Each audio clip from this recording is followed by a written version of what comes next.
nouvelle édition sur Esaü TV. Mesdames et messieurs, bonsoir. Voici les titres du journal. La répression pour le non-port de casque et d'autres sujets à la une de l'actualité béninoise ont fait l'objet du 137e numéro de Café Média Plus qui s'est tenu ce jour à la Maison des médias de Cotonou. Plus de détails dans un instant.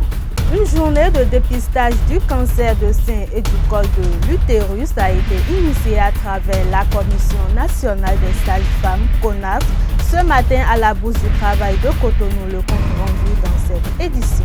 Le président Bruno Amoussou a reçu hier à son domicile une délégation du Front pour un sursaut patriotique. Le point de ces échanges dans un instant.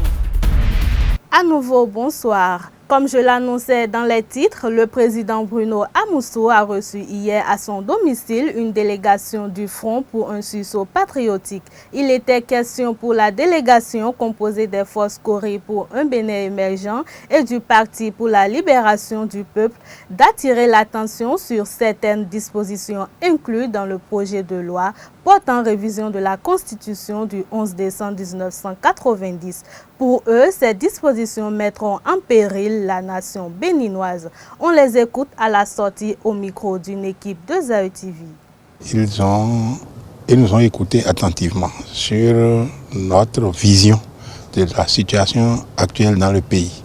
La situation faite de gestion au profit d'un petit groupe, au profit d'un clan, situation faite de répression, situation faite de manque de liberté et d'actes antidémocratiques, situation faite de préparation et d'adoption de lois liberticides, situation faite d'un projet de constitution qui, si l'on y prend garde, peut contenir les normes antidémocratiques que l'on tente de faire véhiculer actuellement au sein de notre peuple, et situation faite de lutte, d'organisation de l'ensemble de la population pour que ces choses-là n'arrivent pas.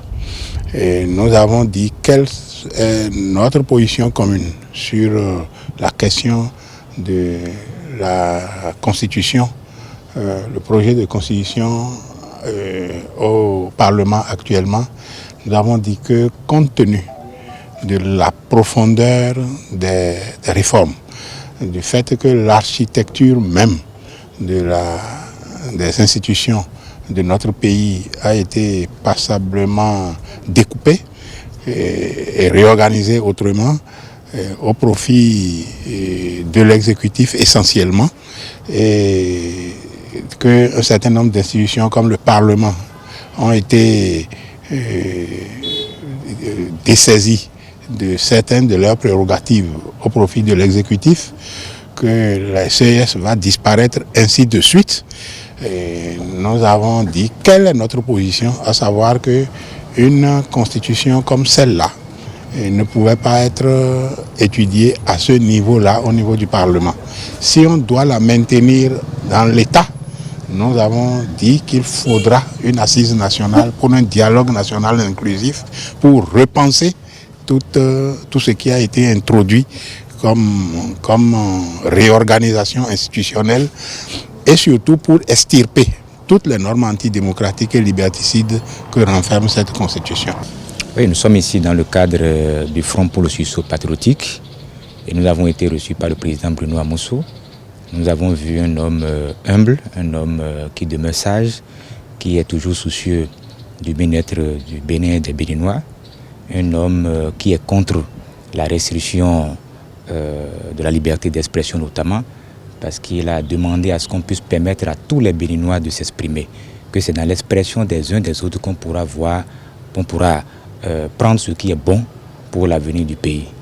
Donc nous allons poursuivre les consultations parce que le message fort que nous, particulièrement au niveau du PLP, nous lui avions transmis, c'est que nous n'allons pas croiser les bras, nous n'allons pas permettre à ce que notre démocratie puisse être détruite.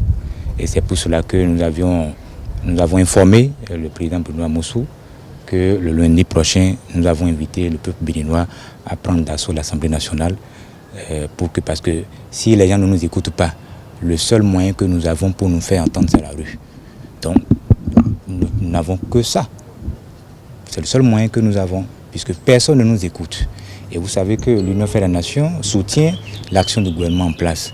Donc nous sommes venus au bon moment et au bon endroit. Et j'espère que le président Bruno Amoussou, vu son parcours, il pourra faire quelque chose pour faire entendre raison à nos amis d'en face. Il pourra faire quelque chose pour faire bouger les lignes. Il pourra peut-être, pourquoi pas, peut-être parler au président de la République ou bien autour de lui pour qu'ils puissent comprendre qu'ils ont le devoir d'écouter le peuple béninois. Le 137e numéro de Café Média Plus est tenu ce jour à la Maison des médias de Cotonou. Le directeur du Centre national de sécurité routière, Aubin Adoukonou, a abordé dans le deuxième panel les questions de sécurité routière, la répression pour le non-port de casque et d'autres sujets à la une de l'actualité béninoise. Reportage.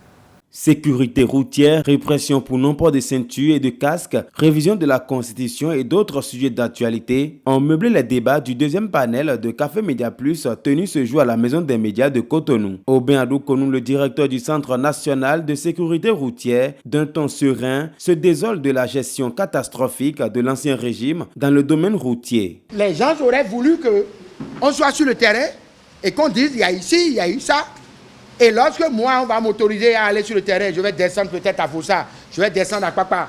Lorsque je vais poursuivre, je vais demander à ces jeunes-là, est-ce que visite technique, là, vous n'avez pas trouvé 1 million aujourd'hui? C'est comme ça que les gens détournaient. Si vous ne voulez pas vous dire la vérité, c'est la vérité que je vous dis.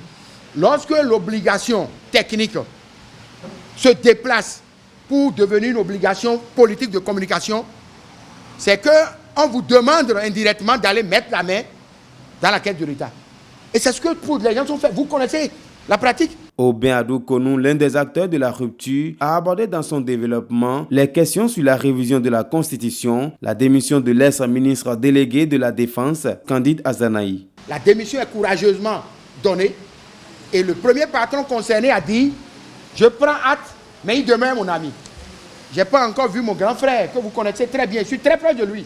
Je ne l'ai pas encore vu monter au créneau pour dire « Non, non, non. » Donc, je constate, moi, que c'est un acte responsable qui engage sa personne physique, sa personne morale, si l'ensemble de ceux qui sont dans le parti restauré décident de sortir pour aller expliquer.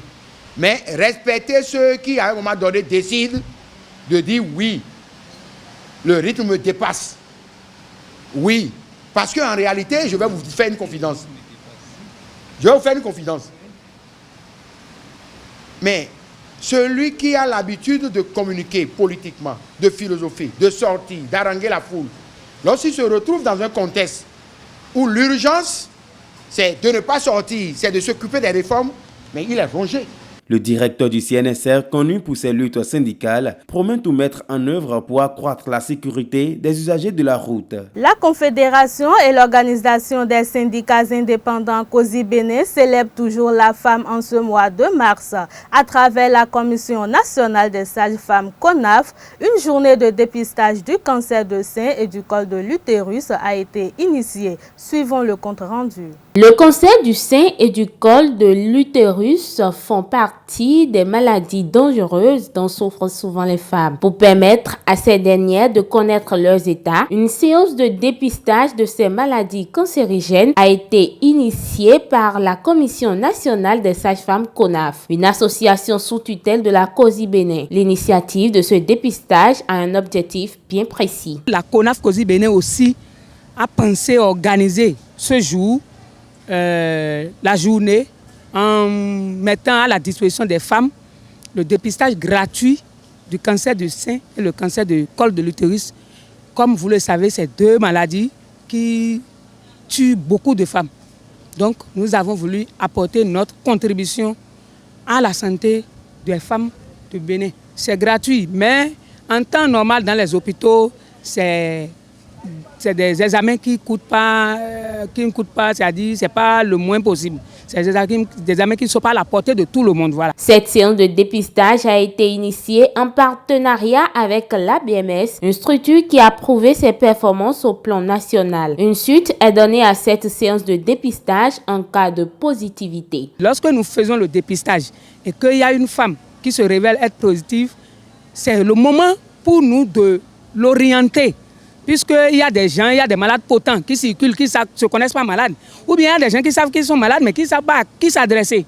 Donc, c'est toute l'importance de la journée d'aujourd'hui. Ça permet non seulement de dépister, de savoir qui est malade, qui ne l'est pas, et en même temps d'orienter ces femmes-là vers qui de droit, vers qui va pouvoir les aider pour la prise en charge dans la suite. Soucieux de leur bien-être et de leur famille, certaines femmes ont répondu présentes à l'invitation et lancent un appel aux autres femmes. Quand une femme est malade, de ne pas penser que son mari sera derrière.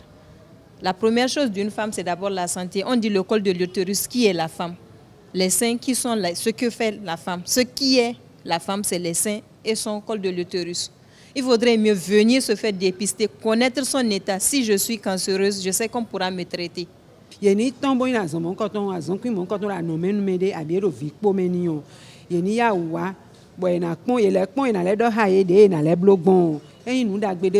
La CONAF n'attend pas s'arrêter en si bon chemin. D'autres projets sont en projection dans le but du bien-être de la santé des populations. Renforcer les capacités des employés domestiques pour satisfaire leurs employeurs a fait l'objet de la remise d'attestation de fin de formation par ces derniers après plusieurs mois de formation. La dite formation est cofinancée par plusieurs structures telles que la COSI Bénin. Reportage. Ils ont passé 90 jours pour renforcer leurs capacités dans l'optique de mieux servir leurs employeurs. Eux, ce sont les travailleurs domestiques, une fédération acquise à leur cause qui a pour but d'accompagner les employés qui exercent dans l'hygiène, la restauration et la cuisine. La remise de leurs attestations de fin de formation a été effective ce jour à la Bourse du Travail. C'est dans le cadre d'un projet spécifique qu'on a obtenu de la part de nos partenaires, la CNV internationale, que nous avons pu décrocher ce projet que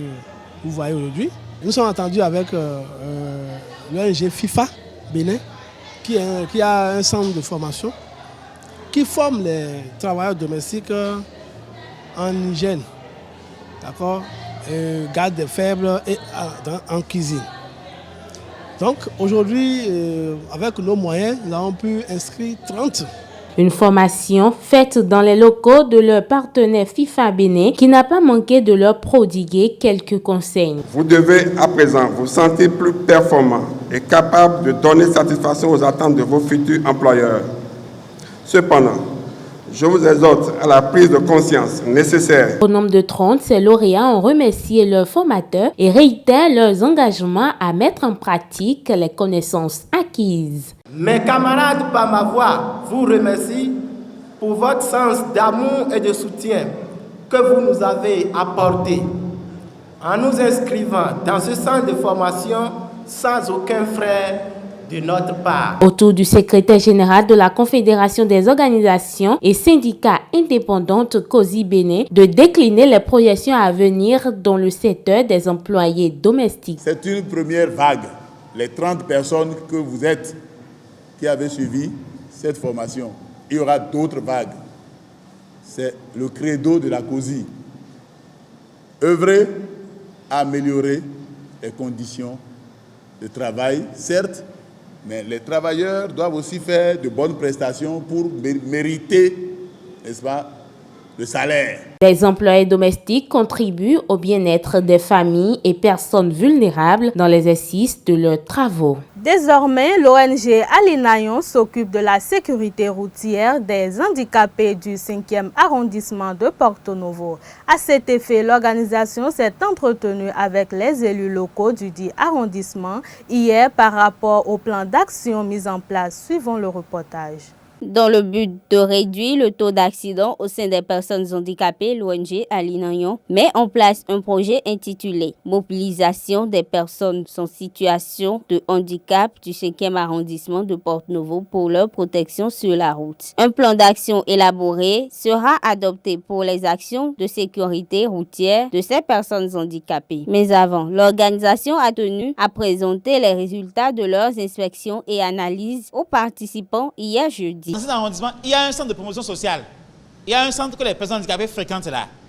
Donc nous nous sommes dit qu'il faut faire l'expérience là pour voir ce que ça va donner avant d'élargir ça aux autres arrondissements de Porte-Novo. Et ce projet a 2 volets. Le premier volet de ce projet, c'est de travailler avec les élus locaux pour qu'ils acceptent de protéger les personnes handicapées dans la circulation. Et pour qu'ils acceptent, il faut qu'ils s'engagent. Et pour s'engager, il faut que les élus là même comprennent la chose. S'ils ne comprennent pas, ils ne peuvent pas s'engager. Les